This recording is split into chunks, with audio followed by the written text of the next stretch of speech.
My view is there. Now I do need, and if there's somebody that's out of my view, Terry on the far side, I can't see everybody over on the far side, but if you would let me know, is there anyone out there who absolutely know more than 2 of the words? Like you can use them in a sentence, these are part of your everyday vocabulary, you're cool with them. Can anyone show me, is there anyone out there that knows 2 or more? Nope. Did I see, is there anyone that I'm missing that I can't see? Nope. Awesome. That's funny. That's good. It's really good news if you don't know, if you don't know at least 8 of them. Because if you know more than 2, well, that kind of ruins the experiment because you already know the words. I do have to tell you, I was doing this same experiment again. I present around the world, and this one happened to be in Switzerland. And this guy, he knew 6 of those 10 words. I said, who are you? I have to look hard to find crazy words like this. He was a science and humanities teacher, and he had all this background, and I just thought it was nuts. So I had to take him out of the experiment. This is how the experiment works.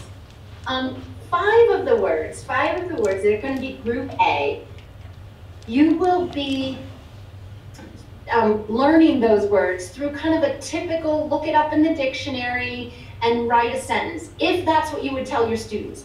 Now I know we have kindergarten through, what, 5th grade in the room. You may have a different way of doing it. You might tell the kids, choose one definition or write it in your own words, make the definition personalized. Whatever you would tell your students if you're using the dictionary, and I know we don't all use the dictionary all the time, but when you use the dictionary, what do you tell your students? Do you tell them to copy the definition and then put it in a sentence? Do you tell them to put the definition in their own words and skip the sentence? It's up to you. Whatever you would tell your students, you do. I have provided a dictionary. It's on the next page. Don't rip off the front cover. It makes it too fast and too easy. And do notice that it's alphabetical in the dictionary, as it should be. But if you have your device, and you would have your kids get on their devices, like if you've got Chromebooks or whatever in your school, and you would have the kids look it up that way, then you can use your device. It's up to you. The reason that I'm setting this kind of real specific before we start, please don't start, it ruins the experiment. I've got my timer here, my iPhone.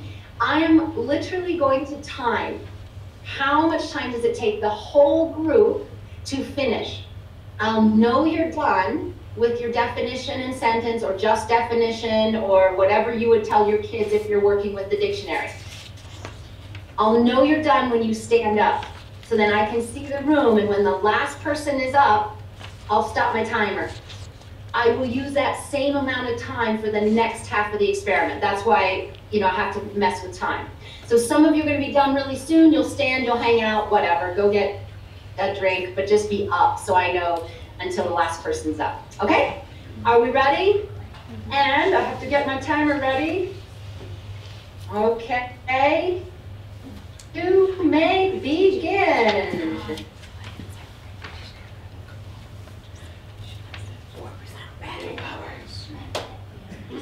So you're just doing 5 on the bottom of the page. Right?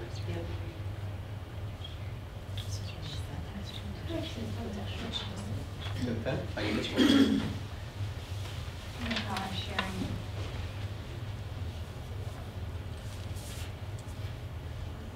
Thank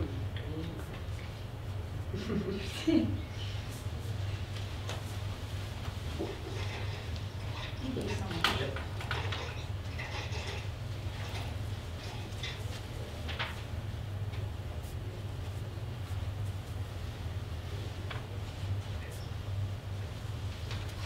It's just so interesting. Whatever you have your kids do.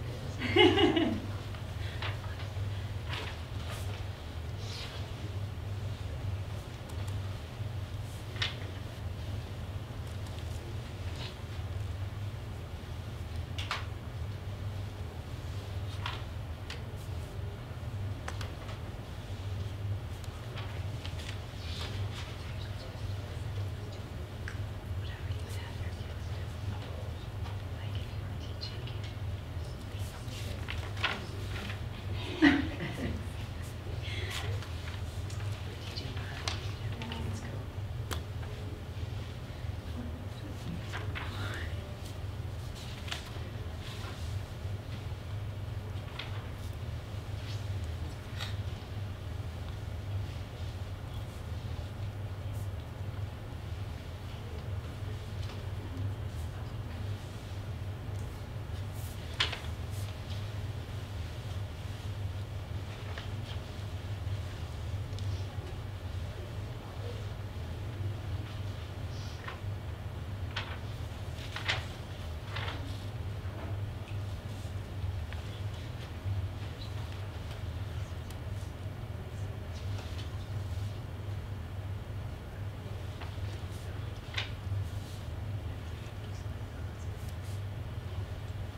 Sorry, that was my alarm. Nothing for you guys.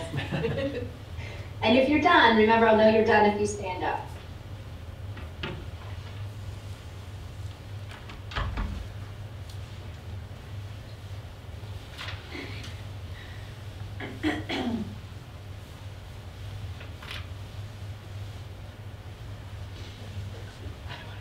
Well, you can stand up. Stand up. Yeah, go ahead, There's stand no up. pressure. Okay. She's not gonna. Somebody I think I really liked it because it wasn't you were put on the spot. It just, yeah. You just have fun. I think you will after this. By the time you've done this, you'll be good.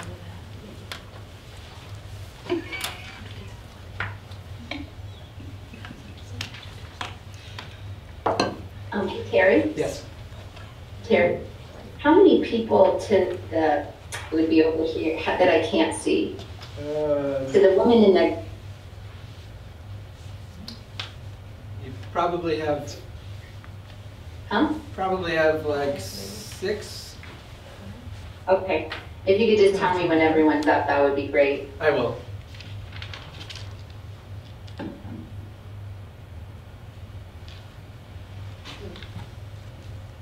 And how many tables am I counting? We have 6? We have 6. Very Yep. interesting ones here. We have 6. Okay. Great, so we have 6 teams, that's good.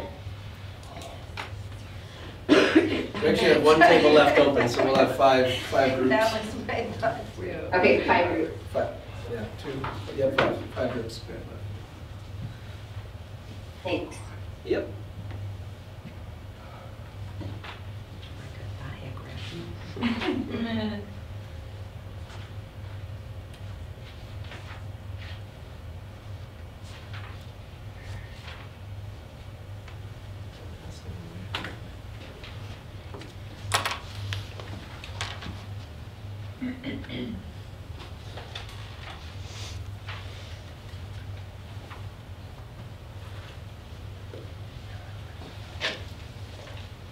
Okay, looks like we're good.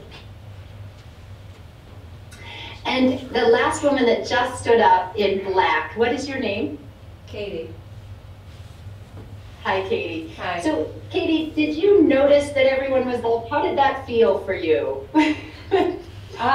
Okay. It was interesting because Nicole and I are speech therapists, so I wondered if we were taking a different strategy or something too.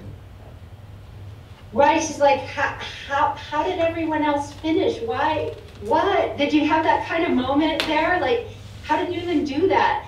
So the reason I did this is twofold. One, I really did need a time, and we're at 6 minutes when the last person was up. And then 2, experience of when we give one assignment, like there's you have to finish this much, like do these 5. So what's happening to the table up front, there were several of you right in this first table that's closest to me, that they finished in 3 minutes. So what happens, the phones come out, they're sharing pictures, the chatting starts. Of course it does, that's normal, right? It's like, we're done, what do we do now, teacher? And then we've got Katie, who's working her tail off. She's so focused. She's gonna finish this stuff, and then looks around like, wait a minute, what happened? And then this feeling of maybe I did it wrong, maybe I did a different strategy. Well, how did they do it? And you start questioning yourself. So this is just a bonus that has nothing to do with academic vocabulary. It's more about how do we set assignments? And when we give an assignment that has a limit, like you have to do these 5, you're going to set yourself up for this, unless there's always something ready for the next, the fastest ones. There's a flip that you could do, and that is something called manage by time, not task. So this was managing by task, where I had everybody do the same task, you had to get it done, and now I've got the group up front that's, the sharing their stuff. They were totally fine. They're adults and they were being very kind. But you know what'll happen in your own classroom, right? It gets a little unruly because now how do I manage those guys while I wait for the ones that need more time? So if you manage by time, you just say, in the next 5 minutes, how many can you get done? You can do this with math, you can do it with language arts, you can do it with anything. Just like you give them the time, how much can you do in this time? Or if you're doing problems or questions, you know that your first 2 or 3 are the ones that everybody should get done, and you know that it's going to take the slowest person about 5 to 6, 7 minutes, whatever. That's what you set as your time. Thanks for, you can sit, of course, thank you, sorry, wondering. So that's just like a bonus on there. So what we did, you have those first 5, you spent 5 minutes with 5 words, you defined them, or you looked them up in the dictionary, or you wrote a sentence. Hopefully you didn't go to the stage of like drawing pictures and all of that, because that's really an additional strategy that we're going to be running with now. I know that dictionary is just one strategy for learning vocabulary, but I wanted to do this as a comparison. So the next 5 words, and that's on the back page after the dictionary in your handout, we have 5 other strategies, or 5 other words. And we're going to do this through an experiment. And this is where I'm really going to need Terry, because he's going to have the slides up. When I tell you, Terry, you'll put it up, but not until then. He's going to have slides up that just sort of support what I'm doing. Is there a delay? Like when I move, is there still like a second delay? Does it seem weird? Or like I'm just moving my hands? Do we have a delay or is it good? Just a little bit of a delay. Okay, so I'm going to be using gestures too. That's why I needed to check, and it just helps me to know you're at a slight delay. Okay, so we're going to go into the second one. I am going to time myself. I might take, we all did 6 minutes. I might take 7, but I'm going to stay within the same time frame of the second part of the experiment. And we're going to take about 6 minutes, 7 minutes on these next 5 words, but do it differently, okay? To set up this part of the experiment, I have to tell you, you are all in my class. Oh, let's take somewhere in the middle, 3rd grade. And we read a book yesterday, okay? We were in the middle of a story, and you were all there. I know there was one of you was absent, but that's okay. We're going to just do a quick review of the story, just so you know you've already read the story, you were in the class yesterday, and now we're going to do some focus on the vocabulary. Okay, so this is the review of the story with a focus on the vocabulary. So I'm going to start, I'm going to pretend you're my 3rd grade class, and I'm just going to model how I might do some vocab work with that story. All right, here we go. So good morning, class. Super excited to jump back into that text, because remember yesterday when we left off, there was that little boy and he came home from school and he was so hungry. Remember that in his stomach? I have to stand up high. Maybe I'll do this so you can see. His stomach was just growling and it was turning and churning and it was making that noise that he had borborygmus. It was awful. It was making that growly noise, borborygmus. Take your hands like mine and let's growl our stomachs. And we're going to say that funny word, borborygmus. Give it a try. Borborygmus. Can I hear you? Try it. Borborygmus. Great. He was growling with borborygmus because he was so hungry.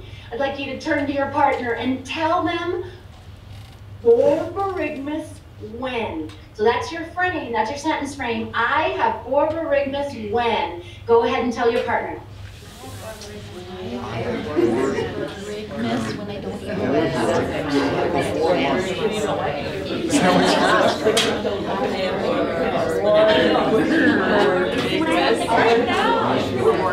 that's what I would say. All right.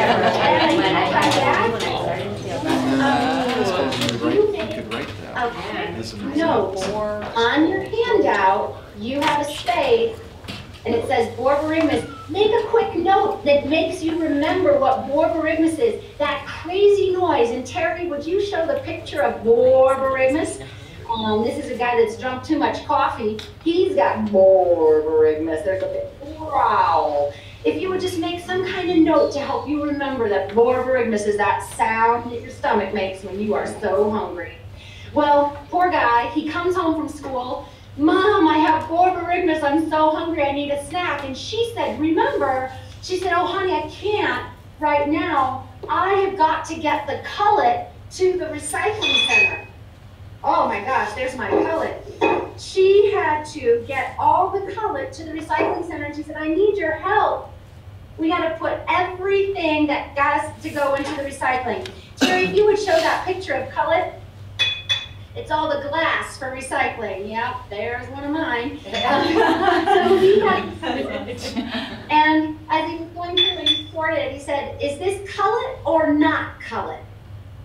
Cullet. Can I hear? Go ahead and shout it out. Is it cullet or not cullet? Cullet. Yes, cullet. Cullet, you bet. So he put that into the box. And then he found, oh, here's something. He had this. Is that cullet or not cullet? Not cullet.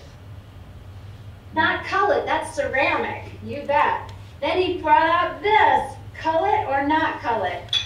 Cullet. Cullet, that goes in the box. So we help Mom sort the cullet and the not cullet. Would you take a minute and draw a picture of the kinds of things that go into your cullet box? What would I find if I looked in your cullet box? Draw a picture of one thing. We're not going to send these out to the community. Right. Yep, after Thanksgiving, I think we're going to all have a big cullet box, right? You can show your partner and say, in my cullet box, I have, just tell your partner what goes in your cullet box. Take a minute. In my cullet box,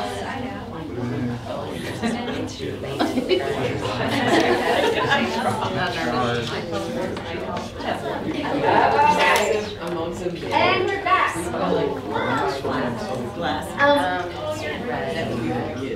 The little boy has to help sort the cullet. He is putting all the cullet into the one box. He still has borborygmus. It is growling and he's loud. Mama wants a snack. She said, we can't stop. We got to get to the recycling center with all the cullet. So she picks up that big, heavy box of cullet and she's walking toward the door to go to the car when all of a sudden, Terry, if you would switch sides, she, ow, stubs her hallux. And if you could look up there on the picture, you will see the hallux. Mom stubbed her left hallux. Oh my gosh. Is her left hallux green or blue? Green. Green. Her left hallux is painted green. Does her right hallux have a ring on it? No. No ring on the right hallux. So her hallux, her big toe, she just stubbed that hallux and ow, did that hurt. Oh my gosh. Please take a quick second and draw a picture of a hallux. It's on number 4. You have to skip the one above. If you would just draw a quick picture of hallux. Take a peek at your partner's drawing and say, nice hallux. I think that was Portugal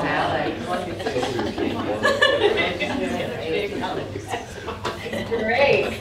All right, so poor Mom, when she stubbed her hallux, ow, it shocked her and she dropped the box of cullet. This was really bad. She dropped the box of cullet. She's got cullet all over the floor. She's so mad by this point. The poor little boy's mad because he still has borborygmus. The cullet's on the floor. She stubbed her hallux. She just wants to pick up that box of cullet and defenestrate it. Terry, if you would switch to the next slide, they'll see a picture of a man defenestrating a TV. Mom has to. She just wants to throw that cullet out the window. Would you help Mom grab that box in your hands? We're going to do this together. Ready? Thank you. Right up front, I see it. You got the box of cullet in your hands. There's no window in that room, is there? Oh yeah, by the door. I see a window. Get ready. We're going to throw the box of cullet right through the window by the door. Ready? 1, 2, 3. Defenestrate it. Now, defenestrate's a pretty interesting word. if you know Latin or French or German, fenêtre, yeah, fenêtre means window. So you de-window it. Isn't that cool? So we're de-windowing something. It's whatever you want to throw through the window. Now, you may have something in your mind that just drives you crazy. A thing, not a person. And you might want to throw that right through the window. You want to defenestrate it. You want to de-window it, defenetre. Yeah, so defenestrate right through the window. Get rid of it. Well, she can't. So the poor little boy with borborygmus has to pick up all the cullet, put it back in the cullet box, and they are off. And that's where we ended the story yesterday. And that's where we have to end today, because today when we read, we are going to look for, Terry, if you would switch slides, we're going to look for polysemous words. Now, polysemous is an interesting word too. We're going to focus on this as we read. The first part of what we're going to look at is that word poly. Terry, if you could switch slides, it looks like poly in red. You know this word from science. What does poly mean? Sorry, somebody just shouted out. Many. Many. Many, exactly, so many. And then the next slide, Terry, you'll see the base, the root, sem. It's from C, actually, but it means meaning. So a polysemous word is a many-meaning word, polysemous. Let's try that. Just turn to your partner and just say polysemous at the same time. Everybody, polysemous. You got it. And now there are a lot of polysemous words in English, so we're going to find a ton in this story. Words like bat. Either the bat you use to hit as a baseball or the bat that flies at night. We have power, that you have strong people have power, but there's also a power in math. We have table that you're sitting at right now, or table in math. Can you take a minute and say, is there another polysemous word that you're thinking of? Share a polysemous word at your table or two. Think of another polysemous word you know. Go ahead and share those at your table.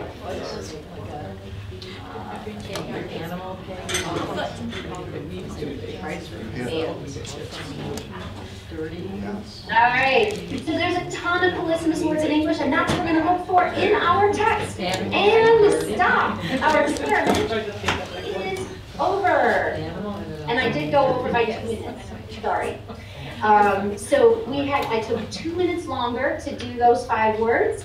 And that's the end of the experiment, which means we're not going to talk about these words, use these words, see these words until the very end.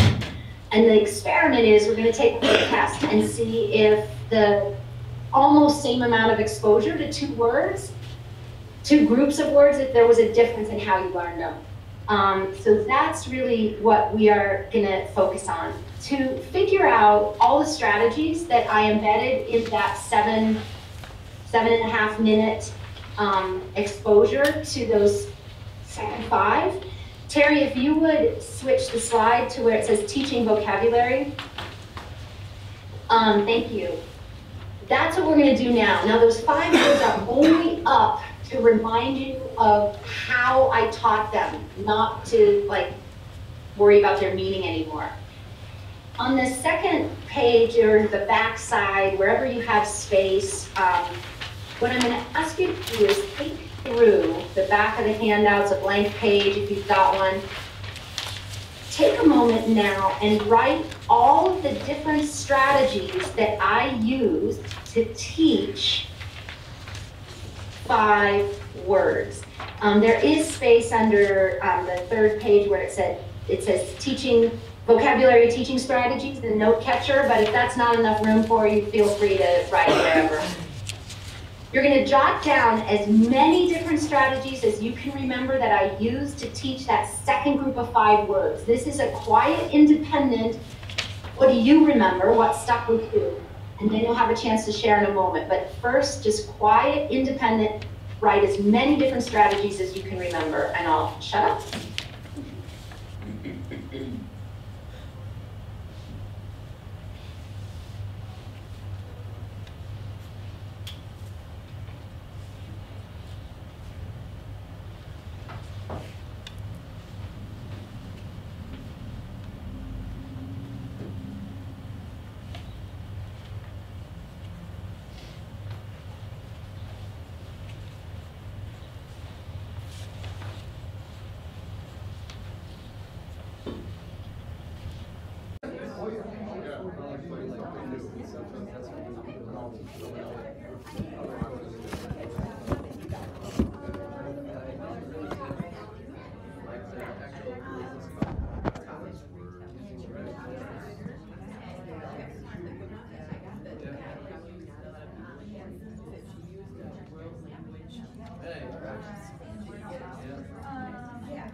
Sometimes when I'm teaching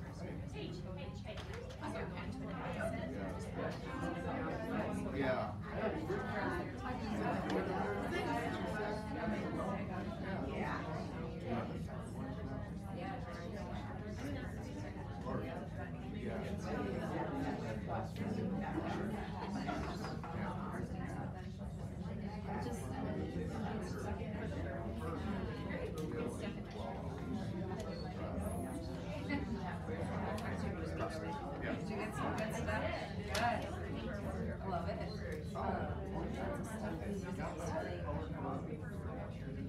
I started using more of like a story design.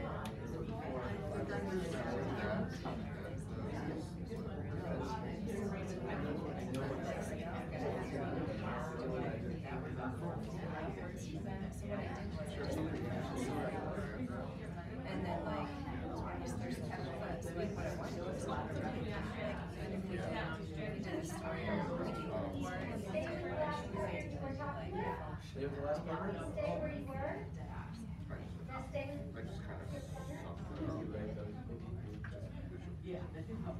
Before we return, stay with the person you were just talking to, and before we return to our original table, I just wanted to take a moment and share what you just did. This is a strategy from Spencer Kagan from Cooperative Learning that you have probably seen before. It's called Give One, Get One. Spencer Kagan is a cooperative learning guru. He has a lot of books out. He does a lot of workshops. He's been around since the 1980s. Anyway, this is a Kagan cooperative learning strategy that I use a lot with my students as well as in workshops. But you can do this anytime you have the kids, like let's say brainstorming all that they know about something, or it's a review for a test, or it's all the adjectives that they've learned to do descriptions of characters, or you're in math and it's all of the types of, all the different ways they can think of to add, to create 15 using addition. I mean, there's just endless ways. They have their list, then they get up and they give one, and they get one. So they're adding to their list, their brainstorm of list. With the last partner that you were standing with, if you have used this strategy with your students, how have you used it and when? Like, what was the content, or what did the kids have on their papers? What were they giving and getting? If you've never used this strategy, could you imagine doing it? So if they're in writing, maybe they're thinking of all the possible topics that they could write a story about, and then they share and they get ideas from their partner. It took us 3 minutes for you to get up and share with hopefully 3 different people. But with that last person that you were with, if you would just share, how could I use this strategy, give one, get one, with my students? Okay, just take a second with that last person that you were with.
sounded like there were some ideas of how you might use give one, get one with your students.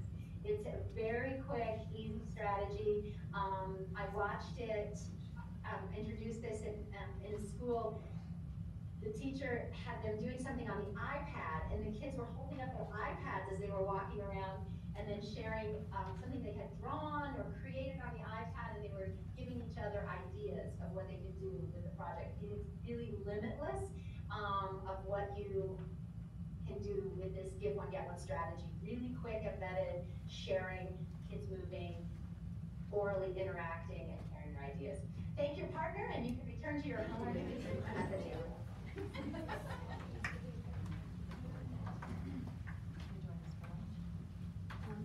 I am not going to.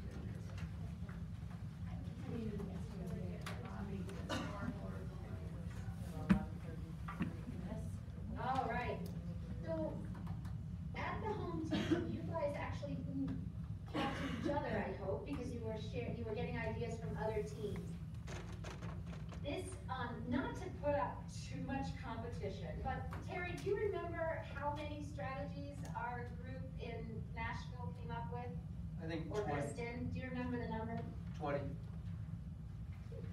We had 20. Yep. So I'm guessing this staff here is pretty awesome and they can come up with at least that many. So how it works is that each team now, you're gonna take a moment and get a complete list from your team. And then I'll be calling on individual teams. There's 5 of you. You'll be reporting out one strategy each time. We're going to see if as a whole class, as a whole school, you can list at least 20. That's our challenge number. Strategies that I embedded in those 7 minutes of demonstration. So take a moment now as a team, come up with one master list of all the strategies that you got from that Give One, Get One, and then I will get those posted up here. So take a moment with your team.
shout them out, they just do it.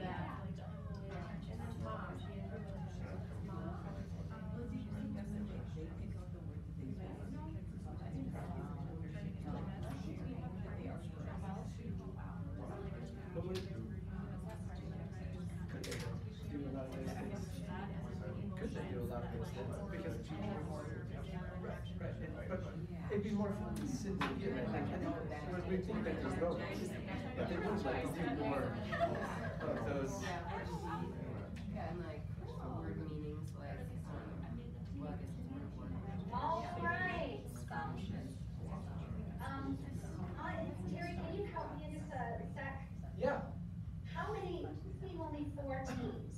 So the one Yep. close to me and there's one in the back. Yeah, we have 4 now. And then over in the corner.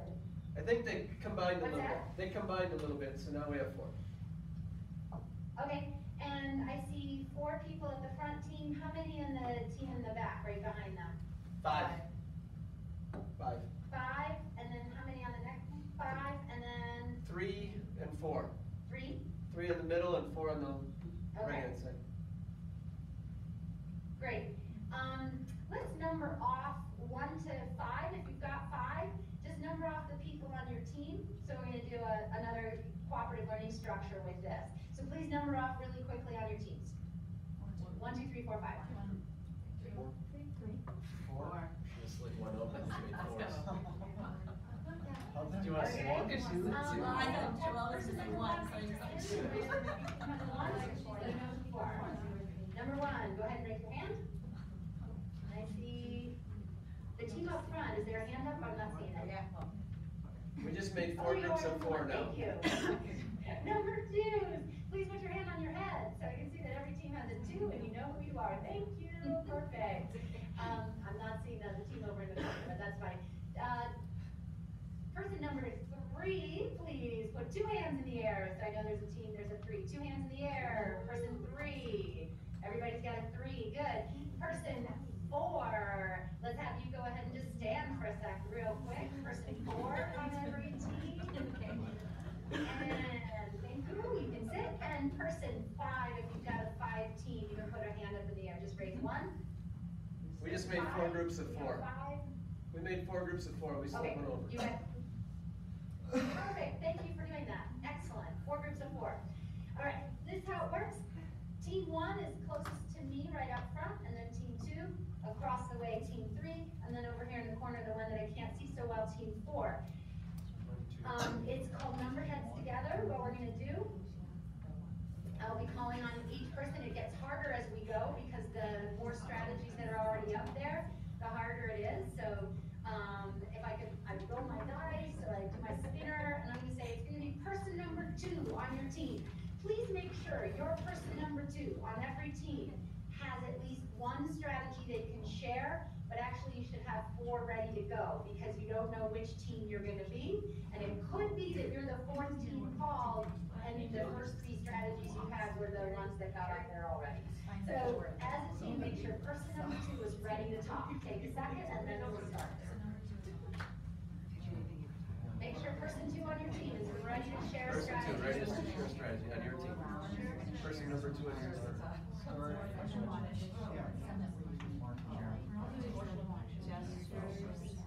Oh, yeah. Just have a few ideas in your head because she's going to call and we're going to start listening.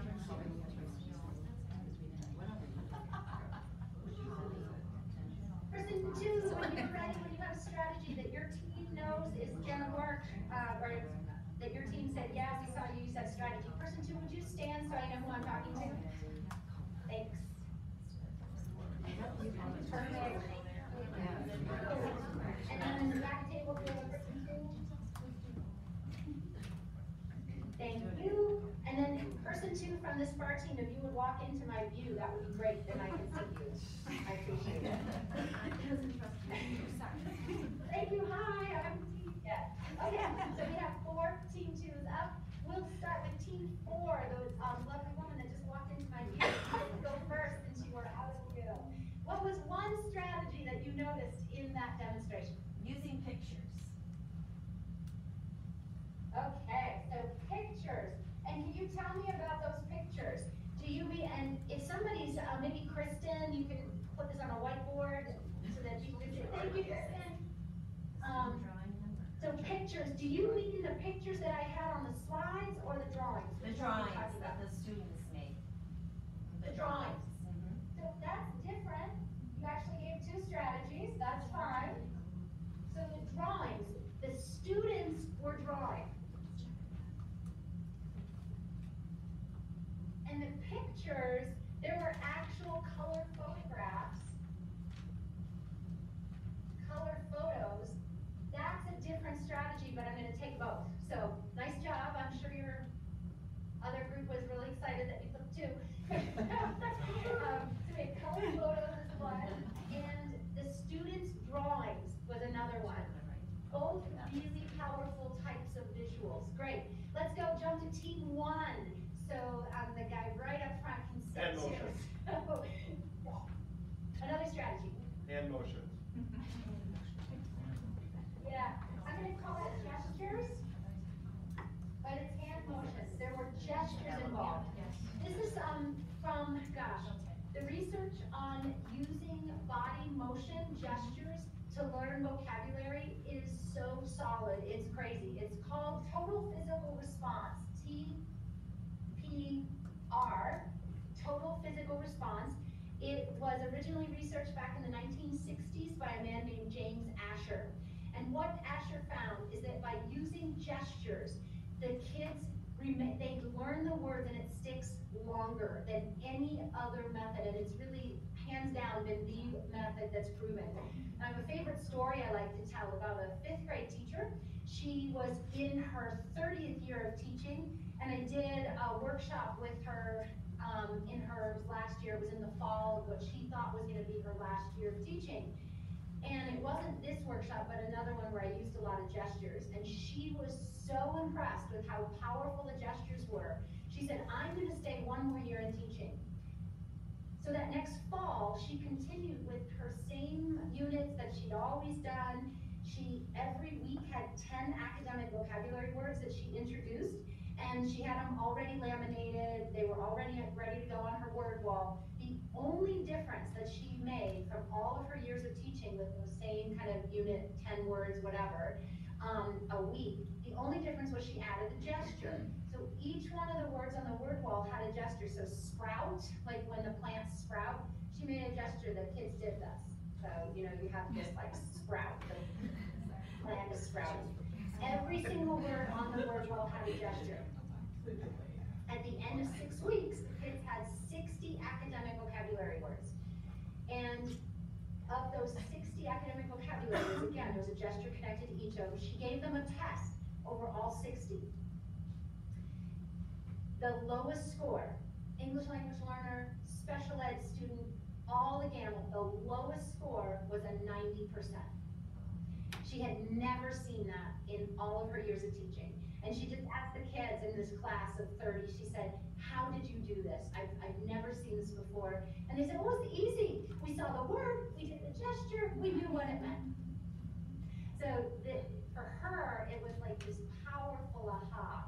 And so I try to add gestures when possible. They're not always possible, and it doesn't always make sense. But as much as you can, let the kids design the gesture, put the gesture to it, it makes a huge impact on the memory. So thank you for that one. Sorry, we've got people standing. If you've spoken, you're welcome to sit. And let's go to team 3. Okay, we had emotional connection.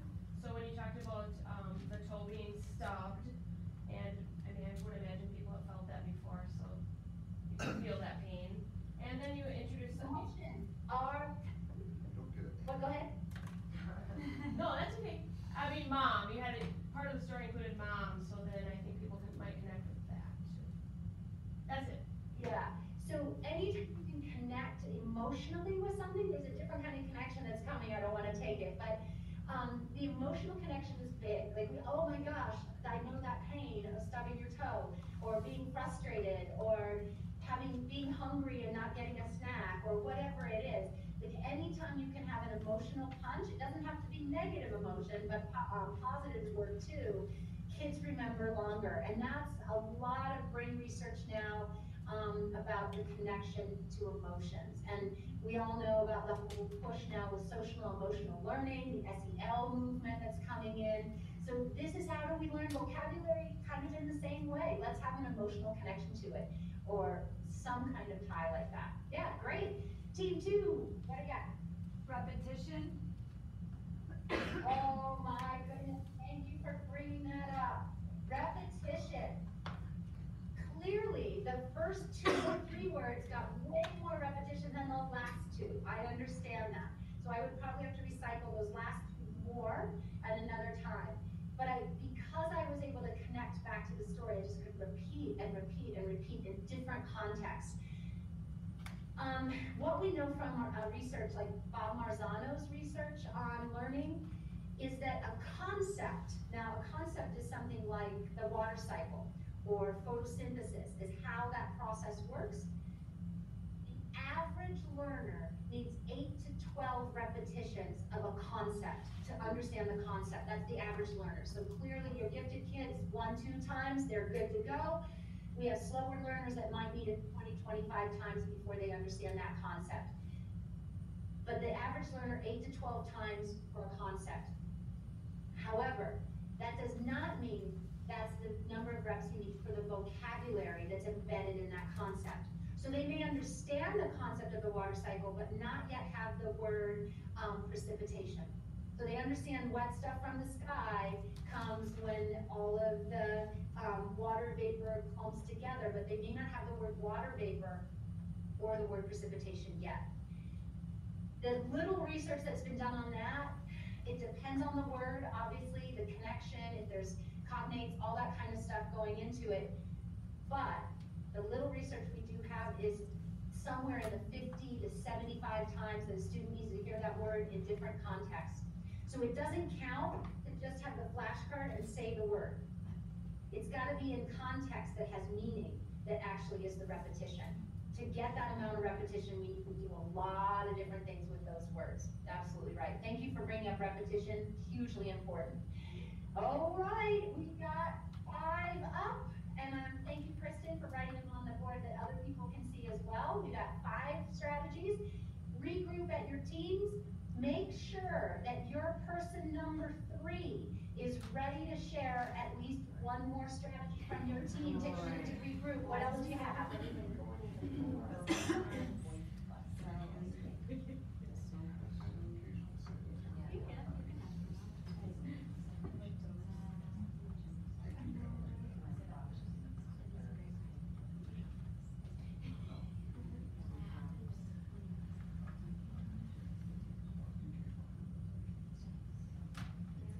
3, when you're feeling ready, go ahead and stand. And person 3 from team 4, come on in. Thank you.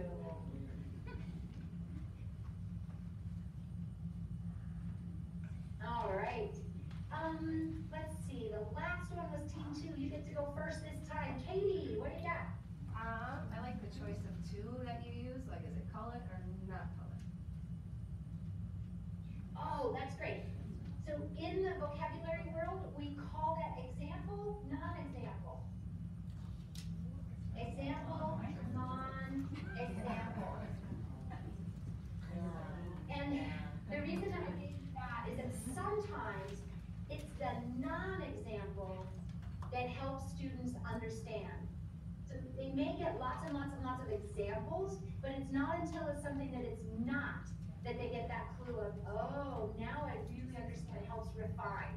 So you'll notice, like in the prayer model of vocabulary instruction, they'll have a non-example, of course. Bye, thanks for being here.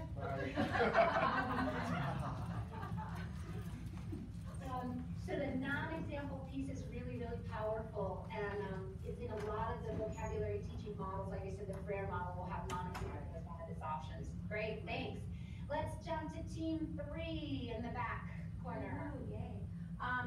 I actually had it related to that, which was that you were pre-teaching and you gave examples. So I'm gonna have to probably take that away, but I considered pre-teaching different than your example, non-example. So if we take that away, then you can say storytelling. That use storytelling. Say that again. Storytelling. Storytelling. Yes, thank you. Storytelling, hugely important. Can I ask, when did we first read the story? Yesterday or the day before. Yesterday, exactly. So, word work after the story, or in context. You can write it that way. Either way, Kristen, however you want to write that on the board. So the story came first, because now I can link back all of those words to a context. That's what's hugely important. Now this is radical, and it's great that it came up so early in our brainstorm of strategies. What you originally said was that there was pre-teaching. Actually, I didn't pre-teach a lot of those words. I worked with them after you already had context. So the traditional way of teaching vocabulary is to have your vocab list and pre-teach it out of context before we get to the story. Now, in my experience with my students, I used to do that. That was like classic. Everybody does it. This is what we have been taught. Pre-teach vocab. But what I noticed is that I would spend a day or a half an hour or whatever pre-teaching all these words, and the kids would look them up. We would draw pictures. We would write a sentence. We would have example, non-example. I would do all this work on these 5 or 6 or 7 words that were in pre-teach for the story. And then I would get to the story, and what happens? They'd come across the word, and they, A, didn't know how to pronounce it, B, they didn't make the connection back to what we had already done. They're flipping through, and I'm like, well, we did all this work yesterday. And so what I found is that pre-teaching wasn't effective in my world. The research from Isabel Beck, and she is one of the names that's listed on your references. Isabel Beck is the first one up there. She is the guru of vocabulary. And when I read her book that's listed on the top of your list of references, I was blown away. Basically what she says is that pre-teaching generally doesn't work, and that it works best if we teach in context. So, the day before, when you guys, I said, we read this story yesterday. What did I do when I came across cullet? I just glossed it really quickly. I said, oh, that's recycled glass, and we moved on. When we came across the word borborygmus, I just go, oh, that's that stomach growling sound, and move on. So that they would at least have the understanding as we would go through the story. I gloss it and move on. Then, the second day, when we have all that context, that's when I hit the word work. That's when I spend the half hour of time doing the repetition, working with the words, defining them. It is a flip. It's a total flip of how we traditionally teach vocabulary, which is often pre-teach first. Take a minute with your table. Does this ring true to you? Does it feel radical? How are you thinking about this, like pre-teach versus embedded context? Take a second.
you wanted to, that you could add to the list of strategies? Yes, voice inflection.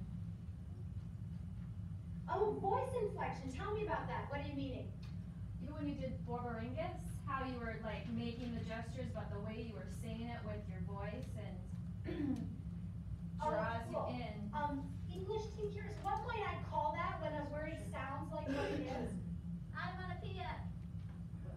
You got it. Onomatopoeia. Onomatopoeia. You got it. So that voice inflection is a couple of different things. Voice inflection, like making my voice go up or down or quiet or soft. But I actually played with that one word, and I made the word actually sound like what it is. And I just played with it. It's not really an onomatopoeia word, but I just made it that way. We can do that with words. We can play with our voice. You can call it voice inflection as well, which is really powerful. Especially if I'm teaching words like loud, scary. So I teach words like that with my voice, absolutely. Whatever you can add. Thank you. That was a good one too. It just helps with the memory. Is there anyone else standing? Are there any other number threes? We have up in the front. Yeah, go ahead. Table one. You gave a sentence stem, like I feel Borboringus when, and share with your partner. Oh, awesome. Thank you for picking up on that. Sentence stems. So I had at least 2 of those. I had you use the word in your answer, in your sentence. So I actually made you tell your partner using one of the words, and I did that a couple of times. Sentence stems are really, really powerful for English language learners. And if I want my students to start using the vocabulary, I have to give them a stem that uses the vocabulary. You'll notice that I just sort of did that on the fly. So I didn't have everything prepared. I just turned to the board and wrote the sentence stem. I don't know if you saw it in the back, but it was one of the first things I just wrote. I have Borboringus when. I just wrote it on the board as you were saying it to your partner. So we can create those supports on the fly. You don't have to do a lot of prep. You just say, oh, I want them to practice this. Here's the sentence. And you write your stem on the board. Nice. Wow. You guys can return to your home teams or sit down there. I'm going to just call now randomly on teams. Anybody can respond. We'll stop the whole standing and waiting. But I do want to see if we can get at least 5 more. We're getting close. Regroup. Do you have anything more to share? There's at least 5 more really important ones that I want to get up here. Take a second with your teams. Go ahead.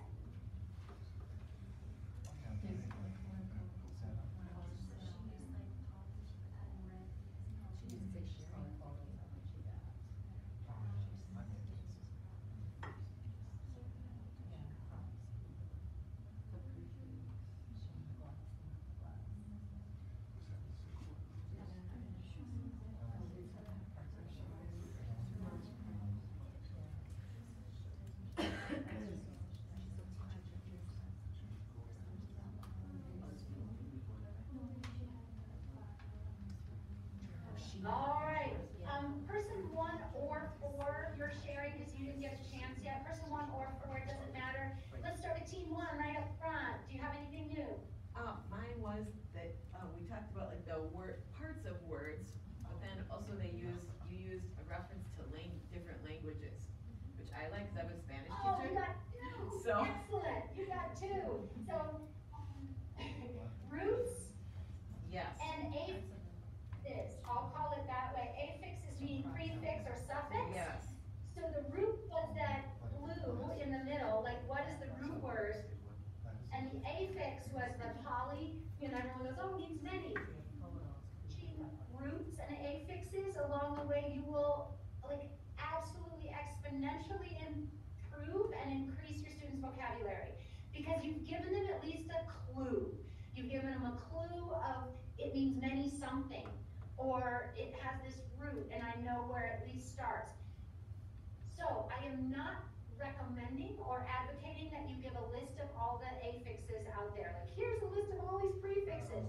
But when they come up, do highlight it and post it. And now that one will come up over and over whenever I see poly. We'll go back and remember it. If you're teaching science, this is absolutely essential.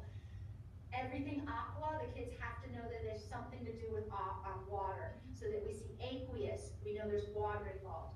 Science teachers, this is like ground level, must be a piece of what you do is teaching those roots and affixes, so prefixes and suffixes. Excellent, that's really, really powerful. The other one that you mentioned was that I connected to other languages, and that's called a cognate. Cognates are words in two languages that sound alike and look alike. And so if we can recognize that this might be the same word in Spanish or in French or in any of the languages that our students have, students don't always notice cognates, and so we can ask them, how would this be said in your language? What is the word in your language? Having them connect to their home language is really, really powerful for them. Again, helping them recognize, I can learn a lot of words because I have these cognates. I don't speak Portuguese well, but because I have a little bit of Spanish and a little bit of French, when I go, I'll be in Portugal next month, and I can actually read signs if I'm out in a museum and like make sense of it 60 to 70% because I'm using cognates all the time. Some languages have more cognates than others. Mandarin, not so much. Arabic, a little bit because of the Spanish influence. But cognates whenever possible. Thank you for bringing that up. Oh, let's jump over to team 4 in the corner. Person 1 or 4, do you have anything to add? And if you could just tell me, like walk into the view, that would be great. Person 1 or 4, is there something new from team 4? The use of props, like jars and bottles, stuff like that. Awesome, thank you.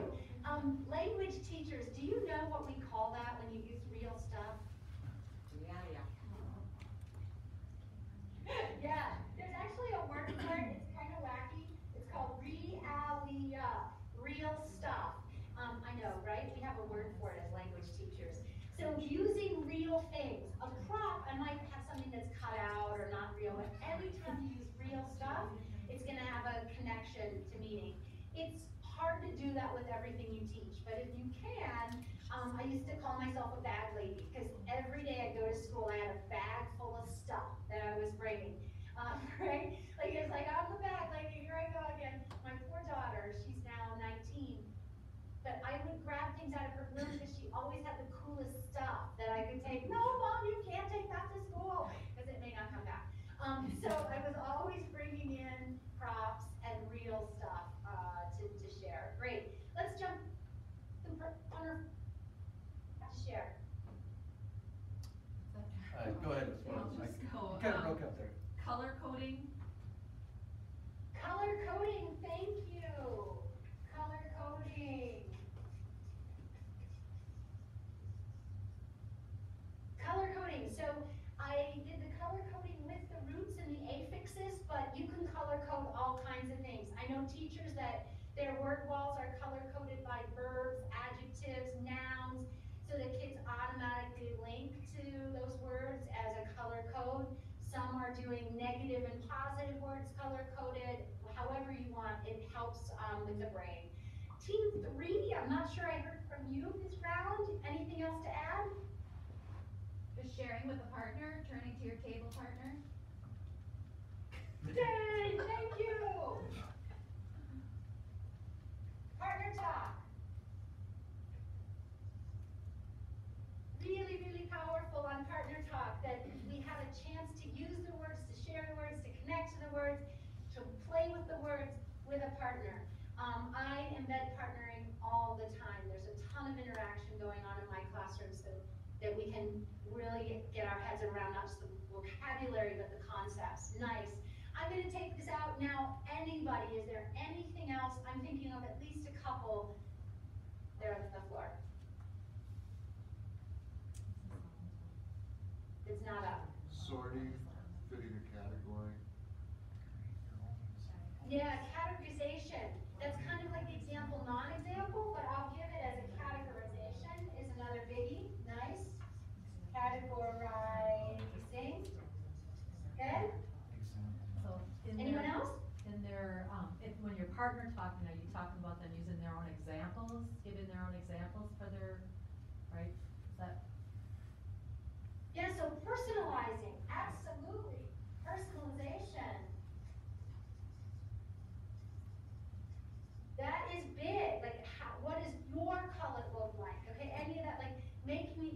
hours and checking with a partner. So how do we personalize any of the vocabulary? Really important. You guys hit it. Can you count? What do you got, Kristen? How many are up there?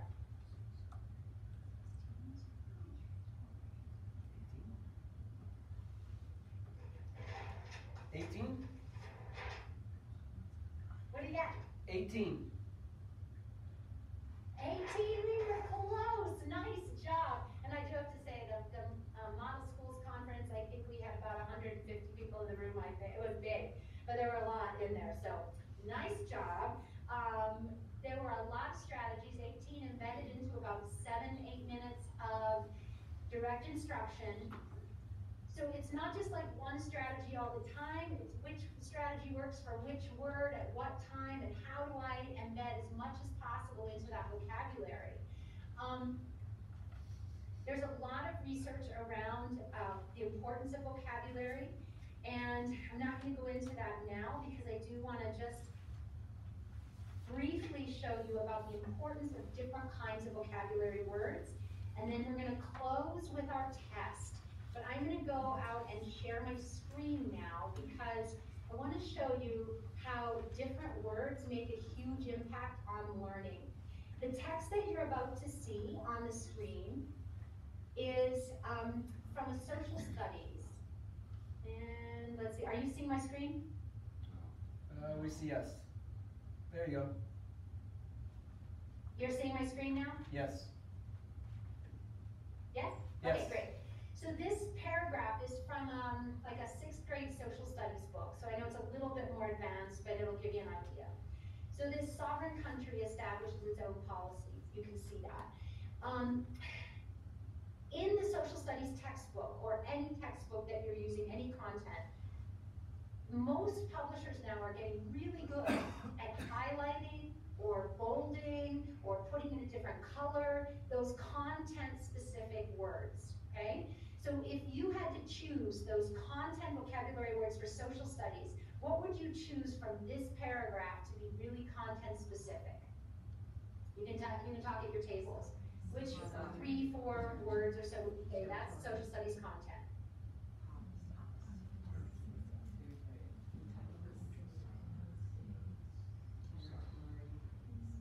All right, I'm hearing kind of whispers in the background.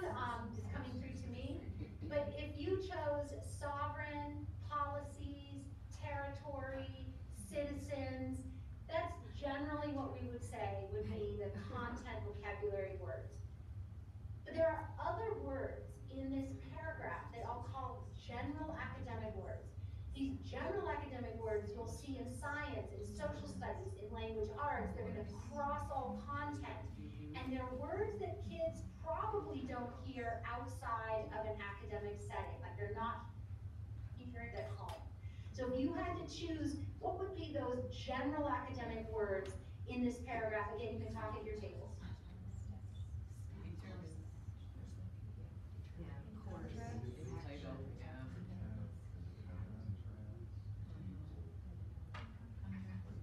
All right, again, I heard some whispers. If you chose words like establishes, determines, course of action, entitles to, act independently, deal equally with, protect, in contrast, therefore, yep, those are what we call general academic terms.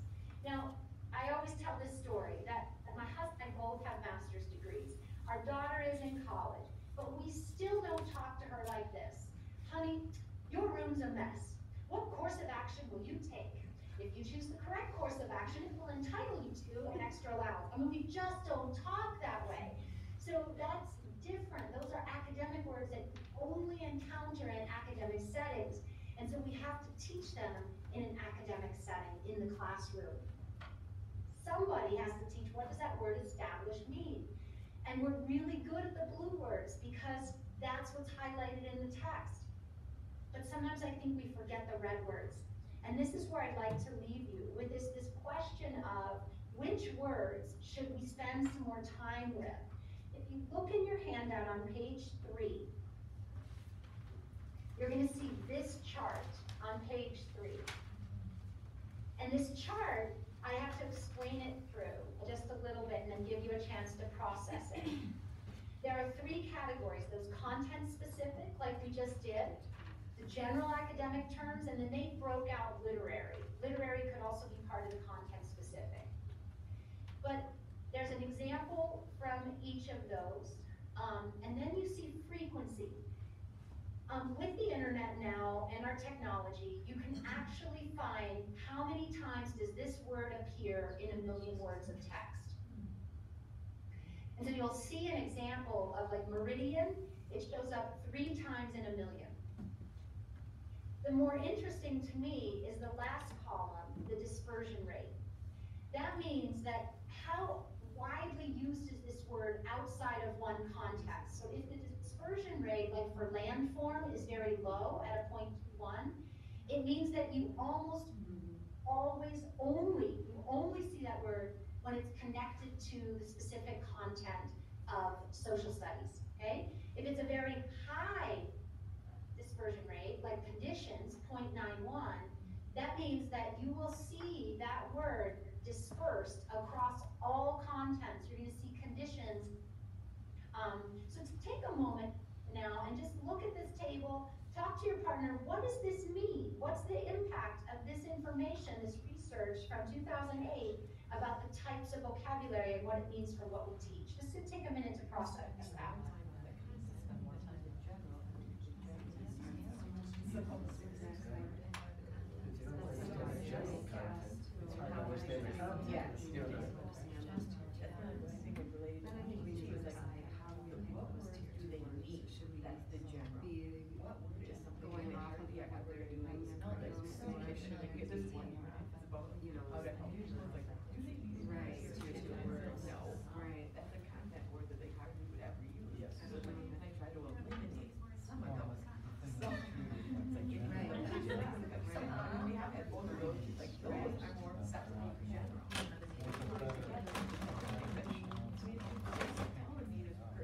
All right, you would come back. And Terry, I don't know if you could fast forward and just put up the bricks and mortar slide for me. Terry, if you're there, and you can just slide that up. Jeff Peters is a researcher out of Stanford, and he came up with this analogy that I just love, and it's actually very, very commonly used now, called bricks and mortar. And Jeff calls those content words that like are the bricks of your content, whether it's social studies or science or whatever. That's really powerful. You need the bricks. But all the other words, like the conditions and features and effects, those are the mortar that glue those bricks together. And if you don't have the mortar, if the kids don't understand the mortar, they can't build a house. It's just a pile of bricks. And you'll notice when kids write, when they only have the content, the heavy content vocabulary words, and they don't know how to stick them together, and they don't know how to link things, and they don't know how to write the verbs in between that hold them, it sounds really kind of wacky. So we need both to have academic language. And so this bricks and mortar analogy is really powerful to me when I'm asking the question of which words do I spend time with, which words am I going to invest my classroom time with. I really go back to bricks and mortar. Where is the power? Where's the bang for my time? And I really would love to make sure that every student is exposed to some instruction around words like describe, analyze, and like I said on here, features and conditions. Very, very necessary. So that's sort of that food for thought that I'm going to leave you with, but we do have to end our experiment. I know it's 9:30 and I promised to end in an hour and a half. So do our test. The way the test works is that you will have 2 groups, and I believe, Terry, do you have that slide, Group A, Group B? Could you put that one up? Yep. Great. So you see these 2 groups, really all you need to do, this will go really quickly. If you know the word, you can write 1 word, or you can just put a check, I know it. If you don't know it, put a question mark. This is all like individual self-assessment. Do you remember it? You could also go back to the original page and see, do you know it now? Like you didn't maybe at the beginning, but do you know it now? just do a quick personal check on those words.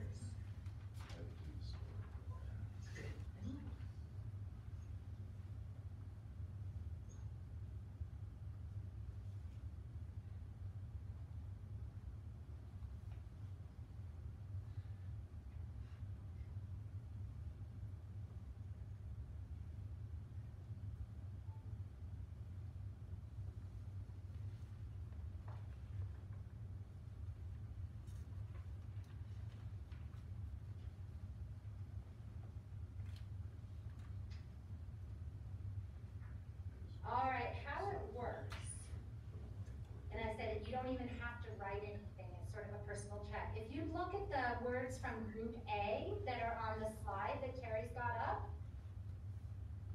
Group A words, antipodes, collusid, grapnel, melanders, and odious. If there were any of those that you couldn't remember, that's Group A. If you couldn't remember even just one of those, will you please stand?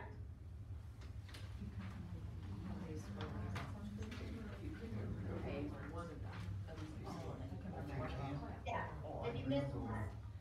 And so now, Terry and Kristen, I'm gonna have you help me because I can't see well enough. What you're gonna do is on your fingers, put up the number that you didn't remember. So if you didn't remember 2, you'll have 2 fingers up. If you didn't remember 3, 3 fingers up, 1 finger up. Please hold your fingers up, and Terry and Kristen are gonna do a quick count of the total number we missed of Group A. So do a quick count for me. 12, 16, 17, 21, 24, 27, 30, 32, 35, 40. 40? Okay, so we missed 40 in Group A. If you, and Group B, stay standing on Group B, if you missed any of Group B, like you forgot one of the words in Group B, hallux, borborygmus, defenestrate, cullet, polysemous, stay standing. There's a couple of you standing, please show on your fingers how many you didn't remember from Group B. 1, 2, 3. And Terry, how many? 5. So 5, thank you, you guys can all have a seat now. Group A, obviously, were the words that we used the definition and the dictionary, and we wrote either a sentence or whatever. Group B were the words that I used, those 18 different strategies that you saw. We used almost the same amount of time. I did admit to taking 2 extra minutes on Group B. But otherwise, it was very similar in time, and the impact is obvious, right? So if you only have 7 minutes to do vocabulary, think about how am I going to do it? What kind of strategies will I use? I know Kristen and Terry have been playing with this with their own classrooms, and they will share some results. They'll talk to you about what's working, how they're doing it. And I hope that this helps you with some ideas in your own classroom of how to work with vocabulary. The research is pretty clear. You've just confirmed what Robert Mazzano says in all of his books on vocabulary teaching. So it's kind of the same results. But I wish you guys a wonderful, wonderful Thanksgiving break. Thank you for being my first group to ever see it.